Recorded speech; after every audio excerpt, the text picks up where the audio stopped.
এরকম দেখা যায় গ্রামগঞ্জে কারোর গায়ে বা হাতে বা পায়ে বা কোথাও একটা ঘা হয়েছে। এই যারা এই গুণিন মুনিন থাকে, যারা খারাপ কাজ যারা করে, বান ফান তো ভালো লোকেরা নিশ্চয়ই মারে না, যারা খারাপ কাজ করে, যারা খারাপ কর্ম করবে তারাই করবে। সেই ঘায়ের দিকে তাকিয়ে হয়তো কোনো মন্ত্র বলে দিল বা কিছু বলে দিল, হাজার ওষুধ খেয়ে হাজার কিছু করেও সেই ঘা সারছে না। এরকম কিন্তু প্রচুর হয়। এর ধরো এক ধরনের হয় বান পুতুল ক্রিয়া বান। আমরা বিভিন্ন ধরনের পুতুল দেখতে পাই বাজারে, দেখবে একটা ওই কাপড়ের ইয়ে দিয়ে বানানো পুতুল পাওয়া যায়, কালো কালো সাদা সাদা ডল, যেগুলোকে ভুডু ডল বলা হয়। আবার এছাড়া বিশেষ যখন বড় কোনো মারণক্রিয়া বা বার্ন করা হয়, যদি সঠিকভাবে মারতে পারে সেক্ষেত্রে রুগীর কি ক্ষতি হতে পারে, সেক্ষেত্রে দেখা যাবে কিছুদিন ধরে একটা সাইডে ব্যথা, একটা ফুল সাইড ধরে ব্যথা, মাথা ধরা আর চিনচিন চিনচিন করা অথবা অবশ হয়ে যাওয়া, এটা প্রথম অবস্থায় শুরু হবে।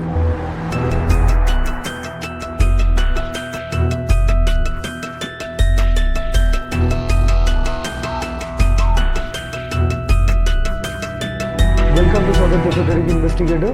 আজকে আর একটা নতুন এপিসোড নিয়ে আমরা হাজির হয়েছি।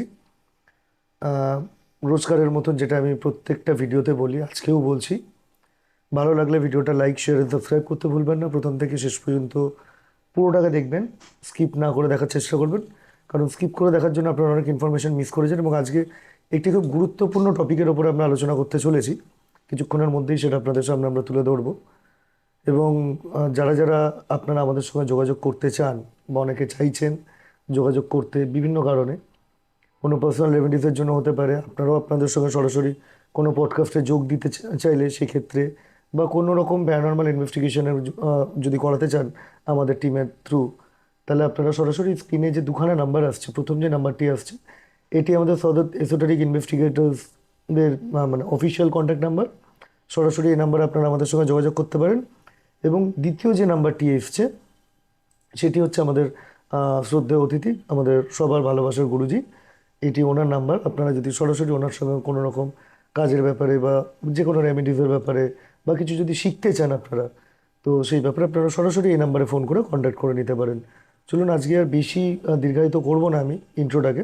আর একটা কথা বারবার বলে রাখি, সেটা হচ্ছে পাশে থাকা যে বেল নোটিফিকেশানস যে আইকনটা আপনারা দেখতে পাচ্ছেন, সেটাকে ক্লিক করে অল নোটিফিকেশানস অন করে দেবেন। তাহলে আগামী দিন আমরা যে সমস্ত ভিডিওগুলো এই চ্যানেলে আনতে চাইছি বা আনতে চলেছি, সেগুলো নোটিফিকেশান আপনাদের সব থেকে আগে পৌঁছে যাবে। আবারও বলি, ভালো লাগলে লাইক, শেয়ার অ্যান্ড সাবস্ক্রাইব করতে ভুলবেন না। চলুন আজকে সরাসরি চলে যাই অনুষ্ঠানের মূল পর্বের দিকে। আজকে আপনারা দেখতেই পাচ্ছেন ইতিমধ্যে আমরা কোথায় হাজির হয়েছি, আমাদের সবার ভালোবাসার আদরের গুরুজি। তো আজকে একটা খুব গুরুত্বপূর্ণ টপিক, যেটা আমি ভিডিওতে বললাম যে আজকে আলোচনা করব, চলুন আজকে সরাসরি সময় নষ্ট না করে সেদিকেই ঘুরে যাই। জয় শ্রী মহাকাল, জয় শ্রী মহাকাল। আচ্ছা গুরুজি, বিভিন্ন জায়গায় এখন দেখছি খুব একে বান মারছে, তাকে বান মারছে। তো এই যে বান মারা মানে যে পদ্ধতি বা যে প্রসেস বা যে রিচুয়ালস যেটাই বলি, তো এটা কি আদৌ এক্সিস্ট করে? আর যদি করে, তাহলে এটা কোথা থেকে এসছে এবং এর কি কার্যকারিতা, কি প্রয়োগবিধি, যদি সেটা সম্পর্কে একটু তুলে ধরতে।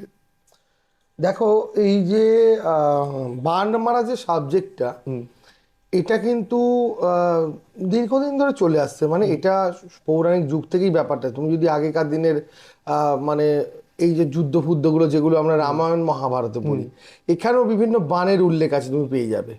এখানেও বিভিন্ন ধরনের বানের উল্লেখ আছে। এবার সেটা তো ছেড়ে দাও, আমি আসি, আমরা তন্ত্রের কথায় আসবো। এই যে তন্ত্র ছাড়াও যারা ধরো ওঝালি বিদ্যা, মানে ওঝা হয় না গ্রামগঞ্জে, ওঝা, গুণিন, বা যারা আদিবাসী তন্ত্র মন্ত্র করে, এদের মধ্যেও কিন্তু বান মারার সেই প্রবণতাটা বা বান মারাটা আছে।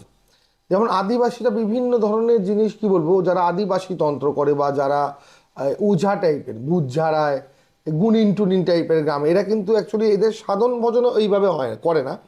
এরা মানে এইসব বিদ্যা শিখে বিভিন্ন দাদুর কাছ থেকে বা বিভিন্ন কারোর কাছ থেকে বা গ্রামে কারোর কাছ থেকে, এরা বিভিন্ন বিদ্যা শিখে টিকে এরা অ্যাকচুয়ালি সাবর মন্ত্রধারী বেশিরভাগ হয়। এরা অ্যাকচুয়ালি সবসময় মানে আমাদের শাস্ত্রীয় মন্ত্র কিন্তু ব্যবহার করে না, দেখবে এরা সবসময় সাবর মন্ত্রের উপরই ব্যবহার করে। আর এরা যে ধরনের বানগুলো অ্যাপ্লাই করে বিভিন্ন ধরনের কাঁটা, যেমন খেজুর কাঁটা, বেউচ কাঁটা, এরকম বিভিন্ন ধরনের কাঁটা দিয়ে এরা কিছু জড়িবুটি দিয়ে তার সাথে কিছু সাবর মন্ত্র দ্বারা বান, যেমন এরা গ্রামগঞ্জে আগেকার দিনে কীরকম বান মারা হতো, ধরো কারোর বাড়িতে পিঠে হচ্ছে, এরা বান মেরে দিত পিঠের খোলায়, যে পিঠে পুড়ে যেত বা পিঠে হতো না। এরম বহু, তুমি গ্রামে গেলে এই ঘটনা শুনতে পারো যে পিঠের খোলায় বান মেরেছে, যে পিঠে হবে না, পিঠে যতবার হচ্ছে পুড়ে যাচ্ছে, যতবার, আমিও দেখেছিলাম গ্রামগঞ্জে হয়। এবার ধরো কোনো গ্রামে কেউ কারোর, যারা এই বিদ্যাগুলো শিখে থাকে না গ্রামগঞ্জে, এদের হয় কি, মানে মুখটা মিসমিস করে কখন মন্ত্রটা বলবে বা অ্যাপ্লাই করে দেখবে আর কি, যে হচ্ছে কিনা অ্যাপ্লাই করে করে দেখবে সে। কোথাও ধরো এরকম দেখা যায় গ্রামগঞ্জে কারোর গায়ে বা হাতে বা পায়ে বা কোথাও একটা ঘা হয়েছে, এই যারা এই গুণিন মুনিন থাকে, যারা খারাপ কাজ যারা করে, বান ফান তো ভালো লোকেরা নিশ্চয়ই মারে না, যারা খারাপ কাজ করে, যারা খারাপ কর্ম করবে তারাই করবে। সেই ঘায়ের দিকে তাকিয়ে হয়তো কোনো মন্ত্র বলে দিল, কিছু বলে দিল, হাজার ওষুধ খেয়ে হাজার কিছু করেও সেই ঘা সারছে না। এরকম কিন্তু প্রচুর হয়। এর ধরো কোনো গাছে বান মেরে দাও, খুব ফলন্ত গাছ দেখলো, আর সে তার কোনো কারোর একটা কোনো দোষ কাটালো বা কিছু কাটালো গাছে, সেই গাছের উপর মেরে দিয়ে কোনো গজাল বা কিছু দিয়ে মেরে দিল গাছে, সে ফলন্ত গাছ নষ্ট হয়ে যাওয়া, বা গাছের গোড়ায় গিয়ে কিছু ফেলে দিয়ে ফলন্ত গাছ নষ্ট করা, এগুলো এক ধরনের বান। এগুলো হয় গ্রামগঞ্জে বেশি হয় আর আদিবাসীদের মধ্যে। আর তন্ত্রের ক্ষেত্রে যে বানগুলো হয় এগুলো বিভিন্ন ব্রহ্মবিদ্যা দিয়ে, বা তন্ত্রের বিভিন্ন বিদ্যা আছে বান মারার, যেগুলো দিয়ে বান হয়। তন্ত্রে অ্যাকচুয়ালি বানটা কি হয়, বান মানে তন্ত্রের যে মারণ ক্রিয়া করা হয়, তন্ত্রে যে আমাদের ষটকর্ম ক্রিয়া আছে তার মধ্যে যে মারণ ক্রিয়া আছে, এই মারণ ক্রিয়ার সাথেই কিন্তু বানের প্রয়োগ থাকে। একটা মানুষকে বিছানায় শুইয়ে দেওয়া বা মেরে দেওয়া, আচ্ছা বলছি যতটা ব্যাপারটা সোজা, কাজটা কিন্তু ততটা সোজা নয়। যারা বলছে বা যারা বলছে ইমিডিয়েট করে দেবে, আজকেই মেরে দেবে, কালকে মরে যাবে, পরশু বান মেরে দিলে ও মরে যাবে, তরশু এই করে দিলে হয়ে যাবে, মারণ করে দিলে হয়ে যাবে, অ্যাকচুয়ালি ব্যাপারটা কিন্তু অতটা সোজা না। এবার যদি এরমভাবে সত্যি সবসময় সবাই মরে যেত বা সবাইকে বান মেরে দেওয়া যেত, তাহলে তো আইন কানুন, থানা পুলিশ কোর্ট কাছারি এগুলো কোনো দরকার ছিল না। না। বান মেরেই বেশিরভাগ মানুষকে মেরে দেওয়া যেত বা শুইয়ে দেওয়া যেত। তোমার শত্রু, তুমি কারোর কাছে চলে গেলে কোনো তান্ত্রিক বাবাজির কাছে, সে বললো ঠিক আছে যে এত খরচা বান মেরে দিই, সে বলছে এত খরচা বান মেরে দেবো, শুইয়ে দেবো, আদৌ শুচ্ছে কি এটার কোনো গ্যারেন্টি নেই। এবার এর সাথে এটাও বলতে পারবো না যে হয় না। এবার তন্ত্রে যে বান মারা হয়, বান যে মারলে বা মারণ করলে যে মানুষের হয় না তাও কিন্তু না। এবার তোমায় দেখতে হবে কাজটা কে করছে, কাজটা কোন ব্যক্তি করছে, সে ব্যক্তি তন্ত্রে কতটা সিদ্ধ ব্যক্তি বা তার ক্রিয়াকলাপ কতটা হাই লেভেলের হয়, যে ক্ষেত্রে কাজটা হতে পারে। বান টাইপের জিনিস বা মারণ যেসব তান্ত্রিকরা সাধারণত করে থাকে, এরা অ্যাকচুয়ালি বেশিরভাগই শ্মশানচারী হয়। শ্মশানচারী বলতে এদের ধরো সংসার ধর্ম নেই, এরা তো শ্মশানেই থাকা বা শ্মশান নেই সব কিছু, এরা সবসময় শ্মশানের উপরেই নিজেদেরকে রাখা বা শ্মশান সংলগ্ন জায়গাতেই যারা থাকে। এবার তাদের মধ্যে অবশ্যই সবাই না, প্রচুর সাধক আছে যারা এসব ক্রিয়াকলাপ করে না, তারা সাধন শ্মশানে যারা অঘরী আছে বড় বড়, এরা শ্মশানেই সাধন ভজন করে, তা বলেই তারা যে বান মারে ক্রিয়া করে তা কিন্তু না। বহু বড় বড় সাধক আছে যারা ক্রিয়াকলাপ এইসব করেই না, তাদের সাধনার সাথে শুধু সম্পর্ক। সেক্ষেত্রে চিতা হোম সবসময় তারা চিতা শ্মশান করতেই পারে। এবার যারা ধরো কিছু সংখ্যক লোক আছে যারা এইসব বান টান এগুলো নিয়ে কালচার করে, মানে মানুষের ক্ষতি করা, পয়সার জন্য কাউকে মেরে দেওয়া, কাউকে শুইয়ে দেওয়া করে, তো সেরম ক্ষেত্রে হয়। এবার কি বললাম, তার ক্যাটাগরির উপর ডিপেন্ড করছে, তার সাধন ক্যাটাগরি বা তার কর্মের ক্যাটাগরির উপর ডিপেন্ড করছে সে কাজটা করতে পারে কি পারবে না। এবার ধরো বানের বিভিন্ন ধরনের ব্যাপার হয়, যেমন ধরো বান বলো বা মারণ বলো, এক ধরনের হয় বান পুতুল ক্রিয়া বান। আমরা বিভিন্ন ধরনের পুতুল দেখতে পাই বাজারে, দেখবে একটা ওই কাপড়ের ইয়ে দিয়ে বানানো পুতুল পাওয়া যায়, কালো কালো সাদা সাদা ডল, যেগুলোকে ভুডু ডল বলা হয়। আবার এছাড়া বিশেষ যখন বড় কোনো মারণক্রিয়া বা বান করা হয়, সেক্ষেত্রে কি হয়, পুতুল তৈরি করা হয়, শ্মশানে বসে তৈরি করা হয়। কি দিয়ে? এবার এক একজন তো এক এক রকম, আমি যতদূর দেখি, আমি এরকম কাজ অনেক দেখেছি বা করি না সাধারণত। আমি কোনো, আমার এখানে তুমি যারাই আছে তারা জানে আমি খারাপ কাজ কিন্তু করি না, আগেই বলে রাখলাম। তো খারাপ কাজের জন্য কেউ আমাকে যোগাযোগ করবেও না। বান বান মারার জন্য, বান কাটাই, কাউকে কেউ বান মারলে সেটা কাটানোর কাজ করি, কিন্তু বান মারার কাজ আমি বা মারণ এসব ক্রিয়া করি না। এবার ধরো বান যদি কাটাতে হয়, বান মারাটাও শিখতে হবে। ও মানে আমি যদি বান মারাটা সম্বন্ধে যদি আমার আইডিয়া না থাকে, যদি না জানা থাকে, তাহলে আমি বানটা কাটাতেও পারবো না। কারণ কি করে তাকে বানটা মেরেছে আমাকে তো ওটা জানতে হবে। তো ধরো সাপোজ একটা রুগী এসছে, তাকে কেউ বান মেরেছে, কি করে বানটা মেরেছে তাকে দেখে আমার প্রেডিকশন করতে হবে, করে বার করতে হবে কি করে বান মেরেছে, তবেই আমি কাটাতে পারবো। মানে রোগটা কি করে হয়েছে আমি যদি রোগের গোড়ায় গিয়ে জানতে পারি, তাহলে রোগটাকে নির্মূল করা যাবে না। তো সুতরাং এই রকমই। তো ধরো ভারী যখন বান কারোর উপর প্রয়োগ করা হয়, আমি তোমায় কি বললাম, পুতুল ক্রিয়া এক ধরনের বান হয়। শ্মশানের ছাই বা চিতার ভস্ম, তার সঙ্গে জবের আটা, ছাতু, গোবর দিয়ে পাইল করে দেশি মদ, দেশি চুল্লু হয় বা বাংলা, এই দেশি মদ দিয়ে মেখে সুন্দর করে একটা পুতুল তৈরি করা হয়। সেটা নারী বা পুরুষ, যে ক্ষেত্রে কাজ যেমন হবে তেমন তৈরি করা হবে, নারী অথবা পুরুষ। এবার তাকে একটা প্রাণ প্রতিষ্ঠার সিস্টেম আছে। এবার যদি বান যদি অতিরিক্ত দৃঢ় বান করতে হয়, তাহলে যে ব্যক্তির ওপর করা হচ্ছে তার মাথার চুল, তার গায়ে হাতে পায়ে নখ লাগতে পারে, মানে যে মাথার কোনো চুল ধরনের লাগবে, ডিএনএ স্যাম্পল, তার অঙ্গবস্ত্র লাগবে, গায়ের ময়লা হলে আরও ভালো অ্যাকশন হয়। এই পুতুল বানানোর সময় তার গায়ের ময়লা যদি এতে দিয়ে দেওয়া হয়, হলো। এবার তার প্রাণ প্রতিষ্ঠা করে চিতায় নিয়ে গিয়ে সেখানে পুজো পাঠ করে বিভিন্ন প্রসিডিওর আছে, হয় সজারুর কাঁটা, নালে বিভিন্ন ধরনের পিন, গজাল, এগুলো মন্ত্রপুত করে ক্রিয়াকলাপ করে বান মারা যায়। এরম বান মারলে কি হয়, যদি সঠিকভাবে মারতে পারে সেক্ষেত্রে রুগীর কি ক্ষতি হতে পারে, সেক্ষেত্রে দেখা যাবে কিছুদিন ধরে একটা সাইডে ব্যথা, একটা ফুল সাইড ধরে ব্যথা, মাথা ধরা আর চিনচিন চিনচিন করা অথবা অবশ হয়ে যাওয়া, এটা প্রথম অবস্থায় শুরু হবে। এরপরে কি হতে পারে, আস্তে আস্তে দেখা যেতে পারে কোনো কারণবশত স্ট্রোক, সিভিএ যাকে বলা হয়, সেরিব্রাল অ্যাটাক, স্ট্রোক হতে পারে, অথবা অনেক ক্ষেত্রে হার্ট অ্যাটাক হয়ে যায়। অনেক ক্ষেত্রে দেখা যায় লাংসের কিছু প্রবলেম হয়ে মুখ দিয়ে রক্ত বেরোচ্ছে। এই বানগুলো কিন্তু এরমভাবে কাজ করে। রাতারাতি এফেক্ট করে যায়? রাতারাতি না এফেক্ট করলেও 72 ঘন্টা তো লাগবেই। 72 ঘন্টার মধ্যে অ্যাকশন চালু হয়ে যায় রুগীর মধ্যে। আরেক ধরনের বান হয় শুকনো বান, যাকে বলা হয় শুকনো। ধরো তার কোনো চুল বা কোনো কাপড় কিছু পাওয়া গেছে, সেটা দিয়ে চিতায় যদি, ধরো মোচার উপরে বান হয়, মোচার সাথে, কলার মোচা? হ্যাঁ কলার যে মোচা হয় গর্ভ মোচা বলে, দেখবে যেটা থেকে কলা বেরোয় নি এখনো, এই মোচাকে বলা হয় গর্ভ মোচা। এই মোচা দিয়েও বান মারা হয় শ্মশানে, অনেকেই দেখবে এরা মোচা দিয়ে কাজ করছে। আচ্ছা, যখনই তুমি শ্মশানে দেখছো কেউ পুতুল বানিয়েছে, শ্মশানে পুতুল বানিয়ে কিন্তু বশীকরণের কাজ বা অন্য কাজ বা ভালো কাজ হবে না, ক্ষতি করছে জানতে হবে, কোনো ক্ষতির কাজ।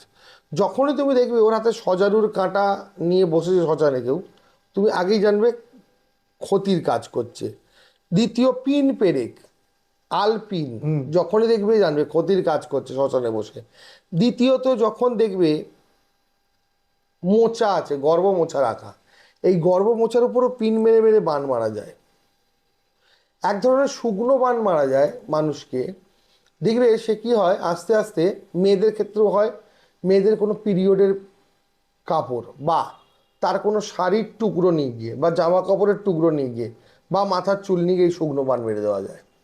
সেক্ষেত্রে কী হবে, সেক্ষেত্রে দেখা যাবে সেই মেয়েটি দিন দিন হয়তো খেতে অনিচ্ছা হয়ে যাচ্ছে, স্কিনটা রুক্ষ কুক্ষ হয়ে যাচ্ছে, পেটটা ভেতর দিকে হয়তো ঢুকে যাচ্ছে, রোগা হয়ে যাচ্ছে, তার খেতে ইচ্ছা করছে না, খিটখিটে হয়ে যাচ্ছে। আরেকটি প্রবলেম হয় মেয়েদের শুকনো বান মারলে, সাদা স্রাব বা হোয়াইট ডিসচার্জ, এই যে মেয়েদের প্রবলেম হয় সেটার প্রবলেম হয়ে যাবে, নাভির চারপাশে চিনচিন করে ব্যথা হবে, পিরিয়ডের সমস্যা হবে, এগুলোও কিন্তু হয়। মিসক্যারেজও তো হয় অনেকের। হ্যাঁ, যদি প্রেগনেন্ট অবস্থায় কাউকে করে মিসক্যারেজ হতেই পারে। তাহলে তো বা ভয়ঙ্কর সেক্ষেত্রে পাপের কাজ। অনেক সময় দেখা যায় যে যে বাচ্চাটা জন্ম নিয়েছে সেই বাচ্চাটার উপরে এফেক্ট সমেত জন্ম নিয়েছে। মানে ফিজিক্যালি চ্যালেঞ্জড। হ্যাঁ, এরকম অনেক বাড়িতে হয়, আমার কাছে অনেক কেসই তো এরকম আসে। আমি ধরো দেখেছি এরকম ক্ষেত্র হয় যে শাশুড়ির সাথে বৌমার হয়তো কোনো রকম বনিবানা নেই, খুব ঝগড়া অশান্তি ঝামেলা। সেক্ষেত্রে শাশুড়ি মা হয়তো কোনো বাবাজি মাতাজি এই তান্ত্রিক ফান্ত্রিক ওঝা গুণেনদের কাছে যাতায়াত করেন। হয়তো বৌমা প্রেগনেন্ট ছিল সেই সময় তার ওপর কিছু করিয়েছে, কিছু এনে জলপড়া খাইয়েছে বা কিছু করিয়েছে, কিছু কাজবাজ। সেক্ষেত্রে দেখা যায় যে বাচ্চাটি হলো, অনেক ক্ষেত্রে সেই বাচ্চাটি অ্যাবনর্মাল হতে পারে, অনেক ক্ষেত্রে বাচ্চাটি অটিজম হতে পারে, অটিজম কথা বলতে পারে না দেখবে, অনেক ক্ষেত্রে বাচ্চাটা সিপি চাইল্ড হয়।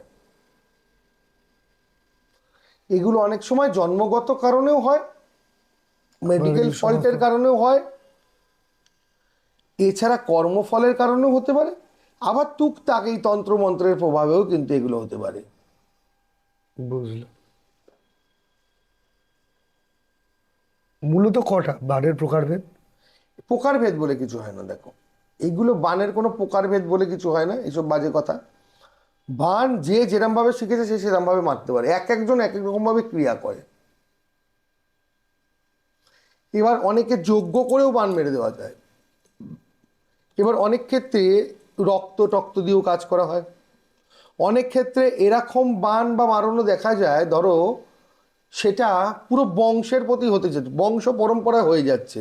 মানে একটা মারা থাকলে ধরো মারা হলো, সাপোজ ধরো কোনো একটা ব্যক্তিকে এমন একটা বান, যেন অষ্টকর্মক্রিয়া বান হয়, বিভিন্ন ধরনের বান আছে এগুলো, সে ব্যক্তিকে মারা হলো, সেই ব্যক্তির হচ্ছে তো তার ব্লাড কানেকশন তার ছেলে মেয়ের হচ্ছে, তার ছেলে মেয়ে থেকে তার নাতিপুতি, মানে তার ব্লাড কানেক্টেড লোকেদের হয়েই যাচ্ছে কিন্তু। মানে পুরো একটা গ্রুপের মধ্যে অ্যাপ্লাই করা। আমি রিসেন্ট আমার কাছে একজন এসেছিল, ভেরি রিসেন্ট, আমি এই কাশি যাওয়ার আগে, একটা ছেলের সাথে তার পাটা কালো হয়ে যাচ্ছে, ছোপ ছোপ দাগ দাগ হ্যাঁ না তা না এইগুলো হয়ে আছে। তো আমাকে দেখাতে এসলাম, দেখে টেকে বুঝলাম, ডাক্তার ফাক্তার দেখিয়েছে, কমছে না কোনোভাবেই, টেস্ট ফেস্ট করিয়েছে, ওরা ভেলুর টেলুরেও মনে হয় গেছিলো, বাইরে ব্যাঙ্গালোর ফ্যাঙ্গালোরে কোথাও দেখিয়ে টেকিয়ে এসছে, কমছে না কোনোভাবে। তো ওর সাথে আমি কথা বললাম, সমস্ত কিছু করে আমি বললাম তোমার বাবার কি কোনো সময় ছিল? বলছে সেম আমার বাবার হয়েছিল। বলছে এক অবস্থা, বাবাকে নিয়ে সেই দৌড়াদৌড়ি, লাস্টে কোনো ডাক্তার ভালো করতে পারেনি, তারপর কোনো মসজিদে গিয়ে ওরা ঠিক করেছিল। এবার যে মসজিদে গিয়ে যে মৌলবীর কাছ থেকে ওরা ঠিক করেছিল, সেই মৌলবী এখন বেঁচে নেই, সেই জন্য ও আমার কাছে এসছে। তো হয়, কিন্তু এরকম হয় না বলে কিন্তু কিছু নেই, সবটাই যে হাওয়ায় উড়িয়ে দিলে হবে না, কিছু তো হয়, যা রটে তার কিছু তো ঘটে। জলবান বলে কিছু আছে? জলবান, জলবান বলে এরকম কিছু হয় না, জলের মধ্যে মন্ত্রপুত করে মানুষকে কিছু খাইয়ে তার ব্রেন উচ্চাটন করা যেতে পারে। তবে এই যারা এইরকম খাওয়া খাই করছে, ধরো এই খাইয়ে দেওয়ার জিনিস নিয়ে গিয়ে কাউকে খাওয়াচ্ছে বা কিছু করছে, এক্ষেত্রে কিন্তু যদি প্রমাণিত হয়ে যায়, তারা অবশ্যই আইনের আওতায় আসতে পারে। এটা আইন স্টেপ নেবে? বিরাট বড় স্টেপ আছে এর পেছনে, অ্যাটেম্প টু মার্ডারের স্টেপ নেবে একদম। যারা এরকম খাওয়ার জিনিস দেয়, সেটা খাওয়ার পর যদি কারোর বাড়িতে কারোর কোনো রিয়াকশান হয়েছে, তো সেক্ষেত্রে সে যদি কেস করে দেয় সেই তান্ত্রিকের উপরে বা সেই বাবাজি মাতাজির উপরে, অবভিয়াসলি এটা একটা বিরাট বড় কেস হয়ে দাঁড়াবে আইনিকালি দিক দিয়ে। তন্ত্রমন্ত্রর এফেক্টগুলো আইন গ্রাহ্য? অবশ্যই আইন গ্রাহ্য, আমার প্রোফাইলেই দেওয়া আছে কোন ক্ষেত্রে কোন আইনে অ্যাপ্লাই। বুঝলাম। এগুলো মানুষ জানে না, তাই যথেষ্টভাবে আইন একদম আছে এর পেছনে। তো এই যে বান, এটা তো শর্টকর্মের মধ্যে পড়ছে। এই মারণ ক্রিয়া, যেটা তুমি বললে শর্টকর্মের মধ্যেই পড়ছে, বান তারই একটা মানে সিমিলার একটা আরেকটা অন্য রাস্তা, অন্য একটা পন্থা ধরতে গেলে। এই বান যখন যে মারছে আর যার উপর অ্যাপ্লাই হচ্ছে, সে তো বুঝতে পারলো জিনিসটাকে। কাটানোর জন্য কি কোনো ঘরোয়া রেমেডিস হয় না সেক্ষেত্রে? বান কাটাতে গেলে পিওর ওটা তন্ত্রেরই প্রয়োগ? তন্ত্রের প্রয়োগ দিয়ে কাটাতে হবে। এবার যেটা বলি, এবার তন্ত্রের বিভিন্ন ধরনের প্রয়োগ আছে, আমি আসি তোমার কাছে। কাটানো, আগে বুঝবো কি করে আমার হয়েছে, কি কি সমস্যা হতে পারে যদি তোমার উপর কেউ বান মেরে থাকে বা মারণ করে থাকে বা উচ্চাটন ক্রিয়া করে থাকে। ধরো মেন্টাল ডিসঅর্ডার এক, কোনো কিছু ভুলে যাচ্ছে, মনে রাখতে পারছে না, মাথার ঠিক থাকছে না, একটা কাজ করতে গিয়ে আরেকটা করে ফেলছে। ধরো ব্যবসা বাণিজ্য এই করতে গিয়ে উল্টোপাল্টা হয়ে যাচ্ছে, চাকরির জায়গায় উল্টোপাল্টা হয়ে যাচ্ছে, লোকের সাথে অশান্তি শুরু হয়ে যাচ্ছে, ঠিক আছে। দেখা গেল শরীর শরীর খেতে ইচ্ছা, খাওয়ার প্রতি অনীহা এসে যাচ্ছে, বাড়ির লোকের সাথে খিটখিটে মনোভাব হয়ে যাচ্ছে, কাউকে সহ্য হচ্ছে না।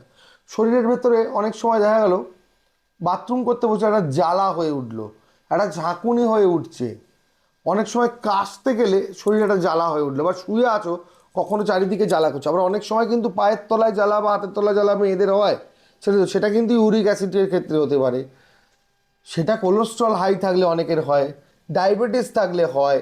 আরও কী কী হতে পারে বান থেকে? স্কিন ডিসিজ, এমন স্কিন ডিসিজ হচ্ছে যে চুলকানি ফুলকানি হয়ে স্কিনের প্রবলেম হয়ে যাচ্ছে এমন, যেটা কোনোভাবে সারছে না, ডাক্তার দেখিয়ে দেখিয়ে ফেল হয়ে যাচ্ছে, সারছে না। তাহলে দেখতে হবে তার উপরে কোনো বান চালান করা আছে কিনা, তার উপরে কোনো তন্ত্রক্রিয়া করা আছে কিনা। এইসব সমস্যাগুলো কিন্তু হবে, কিন্তু আমি আমি আগে বলবো, আগে মেডিকেল রেমেডি, আগে তুমি ডাক্তারের কাছে যাও। তোমার অনেক সময় অ্যালার্জি থেকেও স্কিন প্রবলেম হতে পারে, তুমি আগে ডাক্তারকে দেখাও, ডাক্তারের টেস্ট করাও। যদি তুমি দেখছো সেখানে কোনো রেমেডি হচ্ছে না, বা মেডিকেল সায়েন্স ফেল তোমার রোগটা সারাতে, তখন তুমি কোনো বাবাজি মাতাজি বা যারা ঝাড়ফুঁক করে, যারা ওঝালি বিদ্যা করে, তাদের কাছে এসো। আচ্ছা, এই যে বান আমরা যেটা দিয়ে শুরু করলাম, সেটা করেছি তুমি বললে যে এই অধিকাংশ মানুষ হচ্ছে যারা সাবর মন্ত্র প্রয়োগ করে। এই সাবর মন্ত্রটা কি, বিষয়বস্তুটা কি এটা? দেখো, মন্ত্র বেসিক্যালি আমাদের তিন রকমের হয়ে থাকে। একটা হলো সাবর মন্ত্র, একটা হলো বৈদিক মন্ত্র, একটা হলো তান্ত্রিক মন্ত্র। এই সাবর মন্ত্রগুলো কি হয়, ছড়ার মতো, মানে ছড়া যেমন হয় না, যেমন কুমোর পাড়ায় গরুর গাড়ি বোঝায়, এই সাবর মন্ত্রগুলো ছড়ার মতো হয়। আর এই সাবর মন্ত্রগুলোকে আলাদা করে সিদ্ধ করার কোনো ব্যাপার থাকে না। স্বয়ং সিদ্ধ। হ্যাঁ, একে বলা হচ্ছে স্বয়ং মহাদেব, এই মন্ত্র মুখ নিঃসৃত মন্ত্র মহাদেবের, স্বয়ং মহাদেব মাতা পার্বতীকে বলেছিলেন। এই সাবর মন্ত্রগুলো এরকমই হয়। ধরো সাপোজ আমি একটা তোমার সাবর মন্ত্র আর একটা ছোট দেহবন্ধন বলি। ओम नमो वज्र का कोटा जिसमें पिंड हमारा पेटा, ईश्वर कुज्जी ब्रह्म का ताला, मेरे आटो जाम का যদি हनुमान रखवाला। এ সবার মন্ত্র আরও হতে পারে, জানো, ব্রহ্মা জলে বিষ্ণু জলে, জলে অষ্টবক্র, আমার এই বাক্যবাণে জলে, আমার সামনে রমণী রঙ্গ, সমীর সম্মঙ্গলে যায়, আমার সাথে জোড়া লেগে যায়। সবার মন্ত্র অ্যাপ্লাই কীভাবে করতে হবে বলবো না, শুনলেই লোকে অ্যাপ্লাই করা চালু করে দেবে।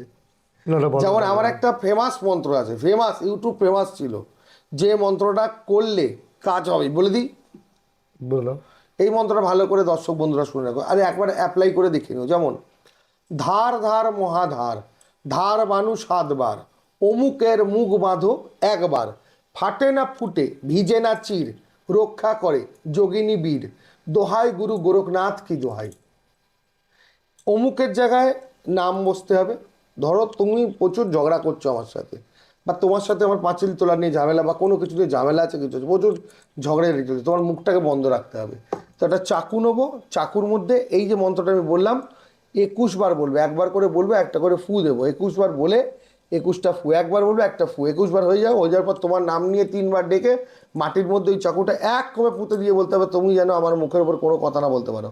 আমি চ্যালেঞ্জ করলাম, করে দেখুক, কাজ হবেই। সাবর মন্ত্র কেমন ফল দেয় দেখুন। এটাতে তো কারোর ক্ষতি হবে না, কোনো ক্ষতির নেই। চাকুটা নিয়ে মাটিতে পুঁতছে, কারো মানুষকেও পুঁতছে না, চাকুর মধ্যে 21 বার মন্ত্রটা বলবে, 21টা ফু দেবে, সেই ব্যক্তিকে 3 বার নাম ধরে রাখবে, ডেকে বলবে তার মুখ একদম বন্ধ থাকে, আমার উপর কথা না বলতে পারে, করে মাটিতে পুঁতে দেবে, ব্যাস, মুখ পুরো বন্ধ। বহু মানুষ করেছে এটা। আমার ইউটিউবে এই মন্ত্রটা আমার দেওয়া ছড়াছড়ি মন্ত্র ছিল, হেভি কাজ হয় প্রচণ্ড। যে কেউ করতে পারে। হ্যাঁ, অমুকের জায়গায় খালি তার নামটা বসিয়ে দিতে হবে মন্ত্র। আরও একটা রেমেডি আমি বলি, এগুলো মানুষের প্রচণ্ড কাজে লাগবে, এগুলো আমার ইউটিউব সোশ্যাল মিডিয়া ফেমাস আমার দেওয়া। জ্বর হলে, কারো জ্বর কমছে না, যেটা ভ্যারাইটিস ধরনের জ্বর হয়, যে কোনো জ্বর, একটা কাঁচের গ্লাস নাও, জল নাও পরিষ্কার, এই মন্ত্রটা 108 বার জলে বলবে, একবার বলবে, একটা ফু মারবে। ওং মাং মুকুটেশ্বরী ভ্যাম নম, ওং মাং মুকুটেশ্বরী ভ্যাম নম, ওং মাং মুকুটেশ্বরী ভ্যাং নম, ফু 21 বার, এই 100 বার বলবে, 108 বার বলবে, 108 বার ফু দিয়ে দেবে, দিয়ে এই জলটা সেই জ্বরের রুগীকে বারবার খাও, জ্বর নর্মাল হয়ে যাবে, নেমে যাবে। একদম চ্যালেঞ্জ রেমেডি এগুলো, তো সাবর মন্ত্র এগুলো। সাবর মন্ত্র এরকম হয়, রাস্তাঘাটে কোনো বিপদে পড়েছে এই মন্ত্রটা দেওয়া আছে আমার। জয় মা তারা জগৎ মাতা মঙ্গলচণ্ডী শ্মশান কালী করুণাময়ী বিপদ তারিণী ছিন্ন মাস্তা নারায়ণ নমস্তে ব্রহ্মা বিষ্ণু মহেশ্বর মা কামাখ্যা দেবী নমস্তে ক্রিং ব্রেং চামুন্ডা কালী ও নমস্তে ওম দুর্গে কালী দুর্গে কালী কালী কালী দুর্গে দুর্গে দুর্গে তারা তারা তারা দুর্গে দুর্গে জয় গুরু বাম তারা। এই মন্ত্রটাকে মনে মনে জপ করুক, পাঠ করুক, ডেলি মায়ের পায়ে ফুল দিকে এই মন্ত্রটা বলে প্রচুর কাটে, যে বামদেব মুখ নিশ্চিত মন্ত্র এটা। এই মন্ত্রটা বলে কোনো বিপদে ফেসে গেছো, বারবার মন্ত্রটা মনে মনে বলুক, রাস্তা ক্লিয়ার হয়ে যাবে। এগুলো সাবর মন্ত্র। মন্ত্র কাজ করে, সঠিকভাবে করতে পারলে কাজ করে, কাজ হয় না বলে কোনো কথা নেই। মানে এবার আগামী দিনে আরেকটা ঝড় উঠতে চলেছে ইউটিউবে, কিরকম? এই মন্ত্রগুলো আবার দিলে। হ্যাঁ, এই মন্ত্র আগেও প্রচুর দেওয়া ছিল, অনেকে অ্যাপ্লাই করবে। হ্যাঁ, না যেটা ভালো কাজের মন্ত্র দিয়েছে তো, খারাপ তো কিছু নেই। জ্বর জ্বর এই সময় ওয়েদারটা যে এখন ডিস্টার্ব চলছে, এখন এটা এই সময় প্রত্যেক ঘরে ঘরে দেখো জ্বর সর্দি কাশি লেগে আছে। এই মন্ত্রটা ভালো করে লিখে জলে পড়ে রাখুক, বাচ্চাদের খাওয়া, হেভি কাজ হবে, হেভি কারেন্টের মতো কাজ হয়ে যাবে। তো এবার আবার পুনরায় আবার বানে চলে আসে, যেহেতু আজকে এপিসোডটাই বানের। ও মন্ত্র যে বলছে তিন রকম, যেটা বলতে বলতে সাবর মন্ত্র ঢুকে যায়। তো এই সাবর মন্ত্র আরেকটা হয় বৈদিক মন্ত্র। বৈদিক মন্ত্র যেমন যারা দেখবে চতুর্বেদী বা ত্রিবেদী, যারা এমনি নর্মাল ঠাকুর মশাই বাড়িতে লক্ষ্মী পুজো গণেশ পুজো করছে, এই পুজো সেই পুজো পাঠ হ্যানা ত্যানা সত্যনারায়ণ শ্রীনির্মিনী হচ্ছে, যা হচ্ছে এই টোটাল সব বৈদিক পুজো হচ্ছে, বৈদিক মতে পুজো হচ্ছে। এবার ধরো চামুন্ডার পুজো হচ্ছে, তখন তন্ত্র মতে পুজো হবে, তন্ত্রের মন্ত্র। এবার তন্ত্রের মন্ত্রের মধ্যে বৈদিক মন্ত্র আর তান্ত্রিকরা কি করে বৈদিক মন্ত্র সাবর মন্ত্রকে পাইল করে মন্ত্র তৈরি করে পুজো করে। তন্ত্রের পুজো সম্পূর্ণ বৈদিক হয় না, শক্তি মন্ত্র তন্ত্র মন্ত্র পাইল থাকে তার মধ্যে। বৈদিক যারা করে তারা সম্পূর্ণ বৈদিক করবে, যারা শুধু সাবর করে তারা শুধু সাবরই করে, আদিবাসী এরা শুধু সাবরই করে। আর তান্ত্রিকাই একমাত্র হচ্ছে মিক্সিং মন্ত্র দিয়ে কাজ করে। যেমন ধরো একটা ছোট্ট মন্ত্র বলি, ওম হ্রিং হ্রিং যোগিনী যোগিনী যোগেশ্বরী যোগেশ্বরী যোগ ভয়ঙ্করী সকল স্থাবরে জঙ্গম মনস্য মুখম। আর বলবো না, হাফ বললাম। এটা বশীকরণ মন্ত্র, স্পেশাল বশীকরণ মন্ত্র। এই দেখো হ্রিং হ্রিং, এটা বৈদিক মন্ত্র থেকে নেওয়া আছে। হ্রিং শক্তি মন্ত্রের বীজ, শক্তির বীজ মন্ত্র হ্রিং, হ্রিংটা নেওয়া হয়েছে। নিয়ে এবার সেটা সাবর মন্ত্র, সকল স্থাবর জঙ্গম মনস্য মুখম, এগুলো তো বৈদিক মন্ত্রে নেই, এগুলোকে এর সাথে পাইল করে একটা মন্ত্র তৈরি করা হয়েছে। তো এরকমই সেটাও অতটা পাওয়ারফুল এবং এফেক্টিভ। এই সবচেয়ে বেশি পাওয়ারফুল তান্ত্রিক মন্ত্র, সবচেয়ে বেশি পাওয়ারফুল হয়। কিন্তু সেটাকে মন্ত্রের শক্তি জাগাতে হবে, মন্ত্র জাগাতে হবে, মন্ত্র জপ করতে হবে, মন্ত্র চ্যান্টিং করতে হবে। মন্ত্রের প্রাণ প্রতিষ্ঠারও সিস্টেম আছে, এটা হয়তো অনেকেই জানে না। তাল পাতার মধ্যে মন্ত্র লিখে কালি দিয়ে এই কালি তৈরি করারও নিয়ম আছে। সেই কালি তৈরি করে সেই মন্ত্র লিখে লাল বস্ত্রে সেই মন্ত্র মুড়ে রেখে তার পুজো পাঠ করে মন্ত্র তৈরি করা হয়। বুঝলাম। মন্ত্রের প্রাণের সঞ্চার করা হয় মন্ত্রের মধ্যে। যে মন্ত্রটা অ্যাপ্লাই করা হবে, যে মন্ত্রটা দিয়ে কাজ করা হবে, সেই মন্ত্রটাকে প্রাণের সঞ্চার তৈরি করা হয়, তারও প্রসিডিওর আছে। তন্ত্র মন্ত্রটা আজকে পডকাস্টের দুনিয়ায় এসে মানুষ মনে করছে যতটা সোজা, ততটা সোজা নয়। 10টা বই পড়লে, 2টো শাস্ত্র বই পড়লেই বা এই শাস্ত্র ঘাটলেই কিন্তু তন্ত্র করা যায় না। তন্ত্র ম্যাক্সিমামটাই প্র্যাকটিক্যাল জিনিসের উপর চলবে, বা প্র্যাকটিক্যালভাবে করে তৈরি করতে হয় সেটাকে, পড়ে না, প্র্যাকটিক্যালভাবে করে। পড়াশোনা আমরা কেন করব? পড়াশোনা আমরা করব আমাদের বিকাশের জন্য, জানার জন্য, সব ব্যাপারে বিভিন্ন শাস্ত্র সম্পর্কে বিভিন্ন কিছু জানার জন্য। কিন্তু তন্ত্রটা শুধু ওই শাস্ত্রের ভেতরে নেই, তোমাকে প্র্যাকটিক্যাল হয়ে যেতে হবে, বাস্তব দুনিয়া দেখতে হবে, তোমার শ্মশান দেখতে হবে, শ্মশানে রাতের পর রাত বসে থাকতে হবে। তুমি শুধু শ্মশান সম্পর্কে পড়লে বা শ্মশান সম্পর্কে কারোর থেকে শুনে জানলে, ইউটিউবে 10খানা ঘটনা শুনলে শ্মশানে, তাহলে হবে না। তোমাকে রাতের পর রাত শ্মশানে পড়ে থাকতে হবে। এই শ্মশানের অনুভূতিটাকে তোমায় নিতে হবে। কেন শ্মশানে পড়ে আছি, কেন রাতের পর রাত কি দেখবো, দেখতে হবে তোমায় পড়ে। এত মানুষ জ্বলছে, জ্বলে ওখানে ছাই হয়ে যাচ্ছে, এই বাস্তব জ্ঞান নিতে হবে তোমায় তন্ত্র করতে গেলে। কেন তান্ত্রিকরা রাতের পর রাত শ্মশানে পড়ে থাকে? যারা তন্ত্র সাধনা করে, আমি যারা এই টুকটাকের দোকান করা তাদের কথা বলছি না, যারা তন্ত্র সাধনা করে, এক একটা সাধক রাতের পর রাত, রাতের পর রাত, দিনের পর দিন দেখবে চিতায় বসে আছে, জব করেই যাচ্ছে, জব করেই যাচ্ছে, ওখানে বসে আছে। কেন? ও ওই শ্মশানের ফিলিংসটাকে বা শ্মশানের ওই ইনভলভমেন্টটাকে নিজের মধ্যে অ্যাবজর্ব করছে, নিজের মধ্যে নিচ্ছে। একটা শ্মশান যেখানে এসে একটা মানুষের সমস্ত কিছু শেষ হয়ে গেল, তার এই নিথর দেহটা দাউ দাউ করে চলে গেল, ক্ষিতি অব মরুবোম তেজ পঞ্চভূতের দেহটা বিলীন হয়ে ছাই হয়ে গেল। এটাকে ফিল করতে হবে তোমায়, তবে তুমি শিখতে পারবে তন্ত্র। আর যেখানে সব পুড়ে ছাই হয়ে যায় সেখান থেকেই শুরু হয় কিছু। এই জন্য দেখবে অঘরে চিতার ভস্ম নিয়ে কপালে লাগায় সারা গায়ে মনে। কেন? এর পেছনে দুটো কারণ। একটা হচ্ছে সাধকরা বিবস্ত্র অবস্থায় থাকে, ম্যাক্সিমাম অঘরীরা বা যারা চিতা সাধনা বা শ্মশান সাধনা বিবস্ত্র অবস্থায় থাকারই কথা বেশি উল্লেখ করা আছে। তো সেখানে দেখবে কেন ভস্মটা সারা গায়ে লাগিয়ে দিলে কি হয়, এই লোমকূপের যে গোড়াগুলো থাকে বন্ধ হয়ে যায়। অনুভূতিটা চলে যায়। লোমকূপের গোড়াগুলো বন্ধ হলে তোমার ঠান্ডা লাগবে না, গরম লাগবে না, দুটোই। তোমার যে তুমি ধরো শীতকালে বসে হুম। আছো, সারা গায়ে যদি ভস্ম লাগিয়ে দেয়, প্রত্যেকটা লোমকূপের গোড়া যদি বন্ধ হয়ে যায়, তোমার সেই ঠান্ডাটা অনুভব হবে না, তোমার কষ্ট হবে না শরীরে। আর গরমকালে ওটা দিয়ে দিলে তুমি ঘেমে চান হবে না গরমের ঠেলায়। আর আরেকটা কারণ, চিতার যে আগুন চারপাশে জ্বলছে, তুমি বসেছো, সেই আগুনের তাপটা ডাইরেক্ট তোমার লাগবে না। আরেকটি কারণ কেন ভস্মটা দেওয়া হয়, গায়ে মাখা হয়, কপালে দেওয়া হয়, মাথায় তুলে নেওয়া হয়, কারণ আমিও মানুষ, সেও মানুষ। যে পুড়ে জ্বলে ছাই হয়ে গেছে সেও একজন মানুষ ছিল, আমি দাঁড়িয়ে আছি, আমিও একজন মানুষ। তো তার এই চিতার ভস্ম, যে এই চিতায় হাজার হাজার মানুষ পুড়ছে, পুড়ে ছাই হয়ে যাচ্ছে, সেই ছাই কপালে নিয়ে তোমাকে আবার নতুন করে শুরু করতে হবে। এই ছাই সবসময় তোমায় বলে যাচ্ছে তুমি শুরু করো, শুরু করো। তো যেখানে গিয়ে সব শেষ হয়ে যায়, সেখান থেকে কিন্তু শুরু হয় একটা সাধকের। আমার শূন্য থেকে শুরু করা। কারণ এই বিশ্ব ব্রহ্মাণ্ডটাই তো মহাশূন্য। আচ্ছা, এতক্ষণ তো আমরা বান নিয়ে অনেক মানে বিশদে আলোচনা করলাম জিনিসটাকে নিয়ে। আশা করি এটা আমাদের যারা দর্শক আছেন তারা অনেকটা হেল্প পাবেন, অনেক কিছু জানতেও পারবেন। তো আজকে আর এটা নিয়ে আর বেশি ডিপে না গিয়ে আবার অন্য কোনো দিন এটা নিয়ে আলোচনা করা যাবে আরও বিশদে। আজকে যেটা খুব জানতে ইচ্ছা করছে সেটা হচ্ছে, তুমি দুদিন আগে সদ্য কাশি থেকে ঘুরে এসেছো, এবং আমি অনেক নোটিফিকেশন দেখলাম, অনেক ছবিও দেখলাম, ফটোগ্রাফ তুমি দিয়েছো যেখানে তুমি চিতায় হোম করাচ্ছ তোমার শিষ্যদেরকে নিয়ে শেখাচ্ছিলে। এই কাশির মতন জায়গা, বিখ্যাত জায়গা, তারপরে রাতের পর রাত জেগে তুমি চিতার হোম করেছো। তো কিছু না অনুভূতি যদি কিছু হয় একটু বলো না। কাশি থেকে এই তো দুদিন আগে আসলাম।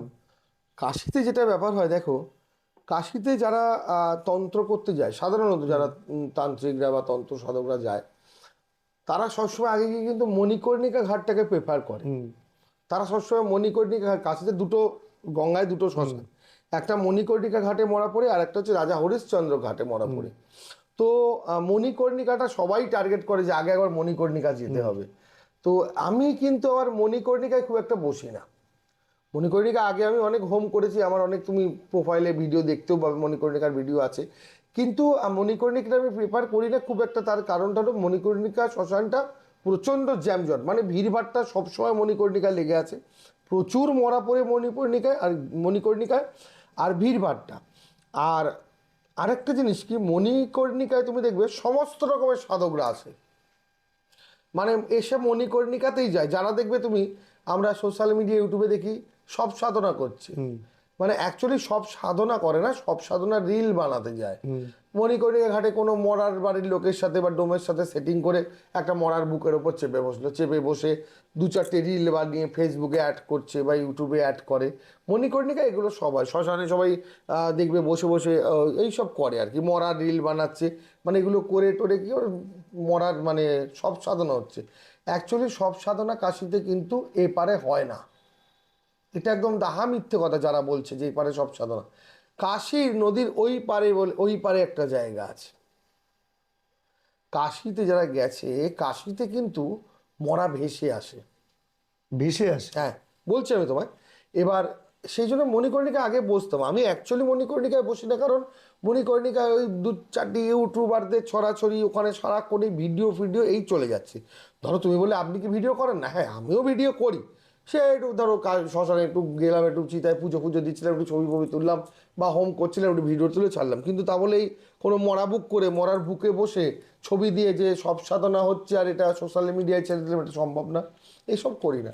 তো আমি বসি হরিশ্চন্দ্র ঘাটে। হরিশ্চন্দ্র ঘাটে এই তান্ত্রিকদের উৎপাতটা কম আছে, মানে সাধারণ মাতাজি বাবাজিদের উৎপাতটা একটু কম। কারণ হরিশ্চন্দ্র ঘাটটা কাশীর এমন একটা ঘাট যেখানে ঘাটটার নাম কি রাজা হরিশ্চন্দ্র ঘাট। রাজা হরিশ্চন্দ্র মানে তখনকার দিনে সবচেয়ে রহিসপতি ছিলেন রাজা, এই জন্য ওনার নাম রাজা হরিশ্চন্দ্র, মানে অভাব নেই আর কি, এত টাকা রাজা। তো সেই রাজা হরিশ্চন্দ্র কিন্তু এক সময় এই শ্মশানের ডোমের কাজ করেছিলেন। হরিশ্চন্দ্র ঘাটে ডোমের কাজ করেছিলেন রাজা? হ্যাঁ, রাজা হরিশ্চন্দ্র ডোম হয়ে গেছিল লাস্টে। উনি এই হরিশ্চন্দ্র ঘাটে মরা পুড়িয়েছে, ডোমের কাজ করেছে। আর এই জন্য ওখানকার ডোমেদের ডোম রাজা বলা হয়। আর ওই জন্য ঘাটটার নাম রাজা হরিশ্চন্দ্র ঘাট। তো আমি হরিশ্চন্দ্র ঘাটে বসি, ওই ঘাটে অনেকেই বসতে একটু ইতস্ত বোধ করে। আর হরিশ্চন্দ্র ঘাটেও মরা পড়ে অ্যাট এ টাইম 5টা 6টা 7টা 8টা 10টা মরা, বিশেষ বিশেষ সময় তো মানে 20টা 25টাও জলে। তো আমি হরিশ্চন্দ্রে বসি, আর মণিকর্ণিকায় বহু বছর ধরেই দেখছি কাজ হচ্ছে, একবার ভাঙা হচ্ছে এ হচ্ছে, তো বসার জায়গা খুব কনজেস্টেড, এই জন্য মণিকর্ণিকায় বসাটা খুব একটা সম্ভব হয় না। তো শান্তিতে বসতে হলে রাজা হরিশ্চন্দ্র ঘাট। যারা রাজা হরিশ্চন্দ্র ঘাটে গেছে কাশি ঘুরতে গিয়ে, হরিশ্চন্দ্র ঘাটে একটি চিতা আছে সবচেয়ে উঁচুতে, আর গোল চিতা ওটা। ওই চিতাটা যদি কোনো মরা না থাকে, ইনস্ট্যান্ট ধরো একটা মরার বাড়ির লোকের মরা পুড়ছে, তখন তো বাড়ির লোকেরা থাকে, তখন তো আর টপকে গিয়ে সেখানে বসে কোনো হোমযজ্ঞ করে দেয়। যখন মরার এটা অস্থিটা তুলে নিয়ে মরার বাড়ির লোক চলে যায়, তখন গিয়ে আমরা চিতায় বসি। মরার কাটে আগুন থাকতে থাকতে জল ঢালার আগে বসতে হয়। তো ওই উঁচু যে চিতা সবচেয়ে আছে, আমি কিন্তু হরিশ্চন্দ্র ঘাটে বসলে যদি ওটা খালি থাকে তো ওটাতেই বসি, কারণ আমার যেহেতু হরিশ্চন্দ্র ঘাটের ডোম আছে, আমার বন্ধু মনোজ ডোম রাজা হরিশ্চন্দ্র ঘাটে। আর যে ডোম রানী আছে হরিশ্চন্দ্র ঘাট, মানে অ্যাকচুয়ালি যে মালকিন ছিল আগে। এখন যেমন তোমার হচ্ছে মণিকর্ণিকা ঘাটের যে ডোম রানী, মানে যে মালকিন, সে হলো যমুনা মা। যমুনা মা, যমুনা মা হচ্ছে মানে তোমার হচ্ছে মালকিন মানে শ্মশানটা? ওখানে এই সিস্টেম, ডোমেদের আন্ডারে শ্মশান সম্পন্ন। যদিও গভর্নমেন্টের যে গভর্নমেন্ট থাকলে, কিন্তু ওখানে ডোমেদের ওপরই শ্মশান চলে। তো ওইখানে হচ্ছে মালকিন হচ্ছে তোমার যমুনা মা মণিকর্ণিকা ঘাটে। মণিকর্ণিকা ঘাটে দেখবে বাবা মাসারনাথের উল্টো দিকে একটা জায়গায় একটা আগুন জ্বলছে, ওটা কিনারাম বাবার জামানা থেকে জ্বলে আসছে। অ্যাকচুয়ালি ওখানে আমাদের এখানে কি হয়, এমনি আগুন জ্বালিয়ে মরার মুখে আগুন দেওয়া হয় তো না, ওদের ওখানে চিতায় ওই আগুন থেকে আগুন এনে চিতায় আগুন দেওয়া হবে। আর সেই আগুনটা সাদিও সে জ্বল রहा है, কাঠ ও ফাট আগ দিতে সাদিও হয় সে, তো? ওই মরার কাঠ নিয়ে গিয়ে ওখানে দেওয়া হয়, ওইটাকে জ্বালিয়ে রাখা হয়েছে। তো ওখানে পাশে গদ্দি করা থাকে ডোমদের। তো ডোম রানী মা যমুনা মাই ওখানে বসে পাশে। মা যমুনা মা মনে হয় সপ্তাহে 2 দিন 3 দিন আসে, শনি মঙ্গলবার আসে। বয়স হয়ে গেছে, প্রচণ্ড ভদ্র, খুবই ভালো। আর এদিকে যে হরিশ্চন্দ্র ঘাটের যে মালকিন ছিল, এরা সবই রিলেটিভ আর কি, সব চৌধুরী এরা। তো সে একদম পিয়াক্কার। তো আমার একটা ভিডিওতে তাকে দেখতে পাবে, সেও এসেছিল, সেও আমার খুব ভালো করেছে। আর এখন তো দায়িত্বে আছে ওখানকার মনোজ ডোম, মনোজ আমার বন্ধু। তো যাই হোক, আরও অধ্যক্ষ ফধ্যক্ষ ওখানে অনেকেই আছে, চৌধুরী, আর ওদের সব চৌধুরী। তো মনে করি আমার দুটো শ্মশানেই ভালো সেটিং আছে, যমুনা মাও আমাকে খুব ভালো করে চেনে, আর এদিকে মনোজ চন্দ্র আমাকে চেনে। তো আমি গেলে হরিশ্চন্দ্র বসি, ছিমছাম ওরা ব্যবস্থা করে দেয়, চিতা মরার কাঠ ফাট সব রেডি করে দিয়ে দেয়। তো যাই হোক, এই যে সব সাধনা বলো বা কোনো গুহ্য সাধনা কাশিতে করতে হলে, এখন শ্মশানে কেউ, আগেও শ্মশানের মরার কাঠপাট নিয়ে হয়তো সে তখন চলে যায় নদীর ওই পারে। নদীর ওই পারটা এপার থেকে দেখা যায়। দিনের বেলা লোকজন একটু আধটু গেলে ওখানে নদীর ওই পারটা পুরো বালি, বালির চর আছে। এদিকে যেমন সব সিমেন্ট দিয়ে বাঁধানো ঘাট, 84খানা ঘাট আছে কাশিতে, জানো তো 84টা ঘাট। তুমি যদি নৌকায় করে যাও, তোমাকে 1 থেকে 84টা সব ঘাট ঘোরাবে, কিন্তু পর পর পর পর 84খানা ঘাট আছে। এই 84 ঘাট, 84 ঘট, 84 সিদ্ধ, এটার ব্যাপার আছে কিন্তু। এই জন্য কাশীর একটা আলাদাই মাহাত্ম্য। যেমন কালকাজি, দিল্লি কালকাজি মন্দির, এই মন্দির যখন স্থাপনা হয়েছিল, একটা মন্দিরের নিচে 84খানা ঘট পেতে স্থাপনা করা হয়েছিল মাকে। যেমন আর একটা তন্ত্র আছে 84 সিদ্ধ, আমরা দেখবো 84 সিদ্ধ কি দোয়াই লাগায়, সেরকম কাশিতে যেমন 84 ঘাট আছে। প্রত্যেকটা ঘাটে আলাদা আলাদা হ্যাঁ মাহাত্ম্য? হ্যাঁ হ্যাঁ, যদি ধরো প্রতিটা ঘাট থেকে কেউ, একই জল, একই জল, গঙ্গা তো একই, হ্যাঁ। প্রতিটা ঘাটে দাঁড়িয়ে যদি কেউ প্রত্যেকটা ঘাট থেকে একটু একটু করে জল নিয়ে একটা জায়গায় একটা জল সংগ্রহ করে, 84খানা ঘাটের জল, হয়তো অনেক দুরারোগ্য ব্যাধিতে ভুগছে, বা তার উপরে অনেক বড় তন্ত্রমন্ত্র ক্রিয়াকলাপ হয়ে গেছে, অনেক কিছু, ওই 84খানা ঘাটের থেকে তুলে তুলে এনে রাখা এক একটা করা জল দিয়ে সে যদি শনি মঙ্গলবার চান করে নিতে পারে, তার উপর থেকে সমস্ত কিছু নেগেটিভ এনার্জি কেটে যাবে। এতটাই পাওয়ারফুল। তো আমি ওখানে বসে সাধনা করি। এবার নদীর ওপারে আগে গেছি, এবারে যে গেছিলাম যাওয়া হয়নি, এবারে সব স্টুডেন্টরা ছিল তো, এবার সবাইকে নিয়ে, ছেলে মেয়ে সবাইকে নিয়ে ওপারে যাওয়া যাবে না। ওপারে গেলে সন্ধ্যের পর দু একজন যাও, অদ্ভুত ফিলিংস। এই ফিলিংস কাউকে বলার না আর বলে বোঝানোর না, যে যাবে সেই বুঝতে পারবে। নৌকা নিয়ে নৌকা নিয়ে, নৌকালারা সন্ধ্যের পর আর যেতে চায় না ওপারে। তো যদি সেটিং করে জন্তু যেতে পারে। জানোয়ার জন্তু জানোয়ারের ভয় নেই, সেটা ওটা ওপারের ফিলিংসটা ওপারে গেলেই বুঝতে পারছো, জন্তু জানোয়ারের কোনো ব্যাপার নেই। এবার কাশিতে ধরো হোম করছি, লোকেদের বলে কত অঘরি যাচ্ছি, হ্যাঁ এরকম অঘরি তুমি প্রচুর দেখতে পাবে, ছাই ভস্য মেখে ঘুরছে, কালো কাপড় করে ঘুরছে, মাথায় জটা মেখে ঘুরছে, এরকম অঘরি তুমি মণিকর্ণিকা কাশিতে প্রচুর দেখতে পাবে। মণিকর্ণিকা হরিশ্চন্দ্রও ঘুরে বেড়ায়। কিন্তু অ্যাকচুয়ালি তোমার যদি রিয়েল অঘরি দেখতে হয় বা রিয়েল সাধক দেখতে হয়, তারা দীর্ঘদিন ধরে সাধনা করছে। তারা কি করে, রাতের বেলা ভসম নিতে আসে, অর্ধরাত্রিতে চিতার ভসম। ওই পার থেকে এই পারে। ওপার থেকে সে যেখানেই থাকুক সাধনা করতে, কিন্তু এই হরিশ্চন্দ্র ঘাট আর মণিকর্ণিকায় তারা ভসম নিতে আসে। কিন্তু তাদের তুমি এরকম স্বচক্ষে দেখতে পাবে না। কেন? তুমি যদি যোগ সাধনা যারা জানে, যারা কুলকুণ্ডলীর সাধনা করে, যোগ সাধনা করে, বা চিতায় বসে যারা একদম কনসেন্ট্রেশন হয়ে সাধনায় লিপ্ত হয়ে থাকে, তুমি সূক্ষ্ম শরীরে তাদের দেখতে পাবে যে এরম বহু সাধক, বহু অঘরী যারা শ্মশানে অর্ধরাত্রিতে বিচরণ করছে এবং ভসম নিয়ে গায়ে লাগাচ্ছে বা ভসম কপাল লাগাচ্ছে। তুমি চোখ খুলে দেখতে পাবে না, কিন্তু চোখ বন্ধ করলে সেটা ফিল করে তোমাকে সূক্ষ্ম শরীরে দেখতে হবে। তো এবারেও আমি যখন হোম করে সবাই উঠে গেলে, আমি দাঁড়িয়ে আছি একটা চিতার ওখানে, দিয়ে ভসম তুলছি। আমি যখন ভসম তুলছি, একটা ঘটি, এই দেখো, বলতে বলতে এই ঘড়িটা আমার কাছে ছিল, এই ঘড়িটা করে ভসম তুলছি। আমার এখানে টেবিলে নিচে সব রাখা থাকে, তো যেহেতু কপালে লাগাই, আমি একটু আগে কপালে লাগিয়েছি, এই দেখ ভসম আছে এর মধ্যে। লাগাচ্ছিলে তো তুমি এটা একটু। চিতার ভসম। এই দেখো, আমি চিতার ভসম রোজ স্নান টান করে, তুমি দেখলে আমি এসে তখন এই যে লাগাচ্ছিলাম। তো ওই জন্য আমার হাতের সামনেই রাখা থাকে। আবার কোনো বিপদগ্রস্ত কেউ এলে তাকেও একটু কপালে লাগিয়ে ঠেকিয়ে দিই, তা আমাদের এতে কোনো ব্যাপার না, এটা ভালোই হয়। তো আমিও যখন ভসম তুলছি, আর স্নেহাও তুলছিল, আমি এদিক ওদিক দিয়ে তুলছি, তো একটা অদ্ভুত ফিলিংস, তুলতে গিয়ে হাতে হাতে ধাক্কা লেগেছে। একজনের হাতে আমার হাতটা ধাক্কা লেগেছে। ধাক্কা লাগাতে আমার মনে হলো সারা শরীরে আমার একটা কারেন্ট মেরে দিয়েছে। কথাটা আমি কাউকে আর ওখানে কিছু বলিনি, কেন বললে সব কেওয়াস, স্টুডেন্টরা তো জানোই, একটা শুনলে হ্যাঁ করে একদম কেওয়াস, কী হয়েছে কী হয়েছে করে একদম ঝাঁপিয়ে পড়বে। তো হাতে মনে হলো যেন কারেন্ট মারলো। আমি এক ঝলক তাকালাম, মনে হলো যেন প্রায় 9 ফুট কেউ দৈত্যের মতো একজন জটাধারী আমার পাশে, ওখান থেকে উনি ভসম তুলে নিয়ে লাগাচ্ছে, আর উনিও লাগাচ্ছিল, আমিও ভসম তুলতে গিয়ে ওনার হাতে দাগ। মানে জাস্ট আমি এক ঝলক দেখেছি, আমার নেই কিন্তু আর। মানে এবারে গিয়েও আমি একটা অদ্ভুত ফিলিংস হয়েছে আমার।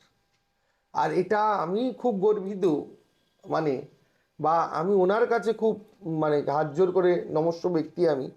তো আমি হোম করার পর ওই চিতা থেকে উনি যে ভসম নিচ্ছিলেন, এটাতে আমি, মানে আমার সত্যি অনেক তৃপ্তি হয়েছে। আরেকটি ব্যাপার, আমি যে হোম করেছিলাম আগের দিন, প্রথম দিনের যে আমার হোম ছিল, আমি হোম করার পর জানি না ওখানকার ডোম টোমরা কি দেখেছে বা কি বুঝেছে। এগুলো গর্ব কথা না, এগুলো একটা আবেগ বলতে পারো, বা নিজের একটা শান্তি, মানসিক শান্তি। আমার হোম করার পর যে কাঠগুলো রয়ে গেছিলো টুকরো টুকরো, মরার কাঠ দিয়ে হোম করছিলাম, জ্বলে যাওয়া কাঠ দিয়ে, এবার অত বড় বড় কাঠ তো আর পুরো জ্বলে না, এরকম টুকরো টুকরো লাল লাল হয়ে তো রয়ে যায়। আমার নিজের চোখে দেখার, আমার সাথে যারা ছিল 17 জন, তারাও দেখেছে আমার হোম করার পর যে টুকরো টুকরো কাঠগুলো রয়ে গেছিলো। আর যে কটা চিতা জ্বলছিল আমার আশেপাশে, প্রায় 5-6টা চিতা জ্বলছিল, ওই ডোমরা একটা একটা করে আমার চিতার কাঠ নিয়ে, একটা করে কাঠ এক একটা চিতায় জ্বলছে, যাতে প্রত্যেক চিতায় একটা একটা করে কাঠ আমার এই হোমের জ্বলে যাওয়া কাঠ দিল। জানি না ওরা কি দেখেছে, বা ওখানকার বাড়ির লোকেরাও কি দেখেছে কি বুঝেছে, হয়তো তাদের মনে হয়েছে কিছু, এই জন্য আমাদের হোম। আমি বললাম আমি উঁচু বেদিটাই হোম করি, দুটো হোম ওপরে করেছি, একটা হোম নিচে করেছি। সেদিন উঁচু বেদিতে মরা জ্বলছিল দাউ দাউ করে।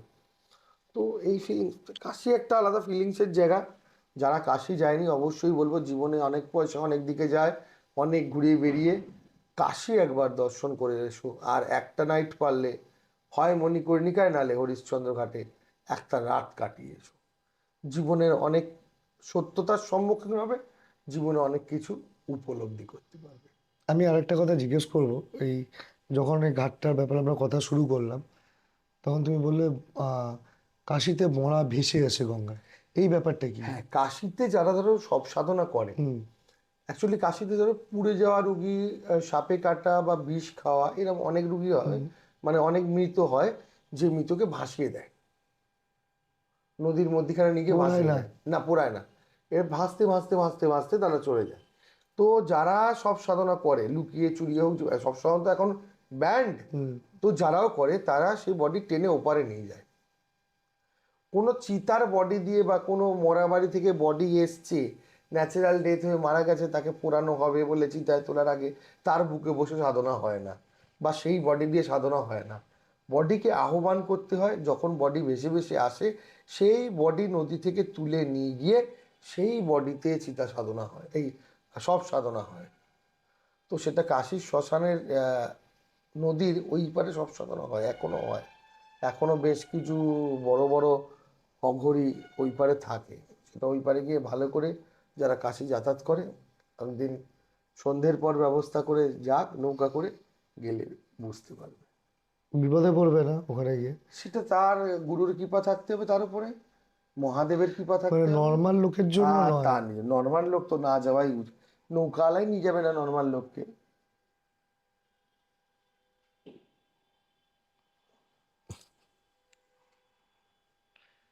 তাহলে আজ এই পর্যন্তই, এখানেই শেষ করলাম।